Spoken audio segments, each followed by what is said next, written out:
Bharat Pakistan పౌరులతో Wagah Attari border కిక్కిరిసిపోయింది. రేపటితో పాకిస్తాన్ వీసాలు రద్దవుతుండడంతో ఇక బార్డర్కి పరుగులు పెడుతున్నారు పాకిస్తానీయులంతా. పహల్గామ్ ఉగ్రదాడి తర్వాత భారత్ పాకిస్తాన్ దేశాల మధ్య ఉద్రిక్తతలు చాలా దూరం వెళ్తున్నాయి. ఈ క్రమంలో వాఘా అటారీ సరిహద్దు మూసేయాలని 48 గంటలు డెడ్లైన్ ఇచ్చి పాకిస్తాన్ పౌరులు వెళ్లిపోవాల్సిందేనని భారత్ స్పష్టం చేసింది. రెండు దేశాలు తీసుకున్న నిర్ణయంతో వెళ్ళొచ్చే భారత్ పాకిస్తాన్ పౌరులతో వాఘా అటారీ బార్డర్ కిక్కిరిసిపోతోంది. ఈ కారణంగా సరిహద్దుల్లో జనం బారులు తీరుతున్నారు. డాక్యుమెంట్స్ని అధికారులు క్షుణ్ణంగా పరిశీలిస్తున్నారు. అవి ఓకే అనుకుంటేనే అనుమతిస్తున్నారు, లేకపోతే వారిని అక్కడి నుంచి పంపించేస్తున్నారు. ఏప్రిల్ 22న జరిగిన పహల్గామ్ దాడిలో 25 మంది భారతీయులు, ఒక నేపాలీయుడు ప్రాణాలు కోల్పోయారు.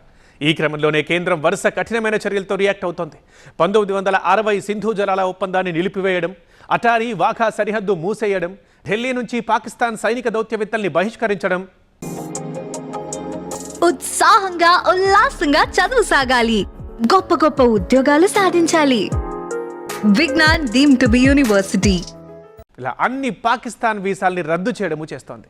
పాకిస్తాన్లో ఉన్న భారతీయ పౌరులు కూడా వెంటనే తిరిగి దేశానికి రావాలంటూ సూచిస్తోంది.